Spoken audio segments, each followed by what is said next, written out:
کا مبارک طریقہ تھا، لیکن وقار اتنا زیادہ تھا کہ صحابہ فرماتے ہیں کہ روب اتنا تھا سرکار کا کہ جو اچانک دیکھتا تھا نا وہ مرعوب ہو جاتا تھا، اس پر روب طاری ہو جاتا، لوگ اچانک دیکھتے تو کانپنے لگتے۔ اور نبی پاک علیہ السلام فرماتے ہیں میرے رب نے میری روب کے ساتھ مدد کی ہے۔ فرمایا ابھی میں 1 مہینہ دور ہوتا ہوں تو میرا دشمن مجھ سے ڈر رہا ہوتا ہے، 1 مہینہ لگے گا دشمن تک پہنچنے میں، 1 مہینے کا سفر ہے ابھی، تو مہینہ پہلے میرا دشمن مجھ سے کانپ رہا ہوتا ہے، کیوں کہ میرے رب نے روب کے ساتھ میری مدد فرمائی۔ غیر اس طرح ڈرتے تھے، اور اپنوں کا حال یہ تھا، اپنے ادب کرتے تھے۔ ان کی کیفیت کیا تھی کہ صحابہ فرماتے ہیں ہم حضور کی بارگاہ میں یوں بیٹھتے تھے جیسے ہمارے سروں پہ پرندے بیٹھے۔ فرماتے تھے کہ پرندہ بیٹھا ایسے ذرا ہلے تو اڑ جائے گا۔ فرماتے ہیں سوائے سیدنا صدیق اکبر کے اور جناب عمر فاروق کے کسی کی جرت ہی نہیں ہوتی تھی نبی پاک سے کلام کر سکے۔ خود مولا علی شیر خدا جو پلے ہی آغوش نبوت میں ہے، جو رہے ہی کاشونہ نور میں ہے، حضرت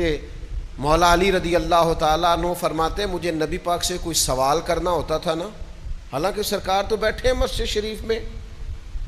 بالکل عام زمین پہ چٹائی پہ تشریف فرمائے، تو فرماتے ہیں مجھے کوئی سوال کرنا ہوتا تھا تو مہینوں لگ جاتے تھے، میں نبی پاک سے پوچھتا نہیں تھا، مجھے حیا آتی تھی، روب طاری ہوتا تھا، میں حضور سے پوچھوں۔ یہ سرکار کا روب دبدبا۔ اعلیٰ حضرت فرماتے ہیں تیرے آگے ہیں یوں دبے لچے فصحا عرب کے بڑے بڑے، کوئی جانے منہ میں زبان نہیں، اور نہیں بلکہ جسم میں جان نہیں، اور کروں تیرے نام پہ جان فدا، نہ بس 1 جان 2 جہاں فدا، میرا 2 جہاں سے بھی نہیں جی بھرا، میں کروں کیا کروڑوں جہاں نہیں۔ تو حضور کا دبدبا، نبی پاک کی وجاہت، سرور کائنات علیہ السلام کا روب اپنے مزاج میں شخصی وجاہت پیدا کریں۔ پاکستان ایک ایٹمی طاقت ہے اللہ کے فضل سے، اپنا ایک وقار رکھتا ہے، لیکن ہمارے حکمرانوں نے گلی گلی مانگ کے نا، پہلی اسلامی ایٹمی پاور ہے پاکستان، لوگ ڈرتے ہیں، لیکن وہ اپنے مزاج سے وزاداری ختم کر کے، آپ یقین کریں کہ میں ملک سے باہر مجھے جانا تھا تو میں وہاں اپنے کاغذات امبیسی سے جمع کرا کے واپس لوٹ رہا تھا، تو مجھے بڑے سیانے لوگ وہاں ملے اور امیر گھروں، تو مجھے کہنے لگے کہ کوئی وظیفہ بتائیں باہر کا ویزا لگ جائے۔ میں نے کہا ساری کتابیں پڑھی ہیں، باہر جانے والا وظیفہ ہی کوئی نہیں کتاب آئی تھی، تو ان کو تو دسیے کوئی وظیفہ ہے ہی نہیں ایسا، آپ کیوں اتنے، یہ 2024 میں 7 لاکھ پاکستانی ملک چھوڑ کے چلا گیا ہے، اتنے کمزور بننے کی کیا ضرورت ہے؟ آپ اتنے کمزور نہ بنیں، اپنا وقار نہیں گڑبڑ کریں، آپ ترسے نہیں، آپ کا لہجہ اس طرح کا نہیں ہونا چاہیے کہ اس کے اندر کمزوری ہو۔ خدا جانے بلندی ہے کہ پستی پر جہاں میں ہوں وہاں کوئی نہیں ہے۔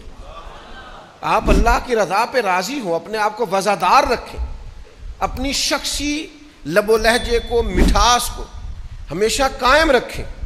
آپ کا وقار کبھی بھی خراب نہیں ہونا چاہیے، وزاداری کے اندر کبھی بھی کمی۔ کچھ لوگ ہمارے پاس لے کے آ جاتے ہیں کہ یہ بندہ کلپ میں یہ بات کر رہا ہے تو آپ اس کا جواب دیں، تو میں کہتا ہوں اس کا سٹیٹس ہی نہیں ہے ہم اس کے ساتھ بات کریں۔ یار کو مطلب دشمن بھی تو بندے دا پتر ہونا چاہیے نا، آپ ہر ایک سے دشمنی ہماری اس سے بنتی ہے، شکست کھائے کسی سے تو شرم سے پانی پانی ہو، اور دعا کرو کہ دشمن بھی خاندانی ہو۔ اب بندہ مقابل، اس کو بندہ اپنا مقابل سمجھ لے، یہ ہمارا سٹیٹس نہیں ہے، آپ کی وزاداری کے خلاف آپ کا ایک شخصی وقار ہونا چاہیے، آپ اس وقار کو سمجھیں۔ تو یاد رکھیے گا کہ کبھی بھی آپ اپنی شخصی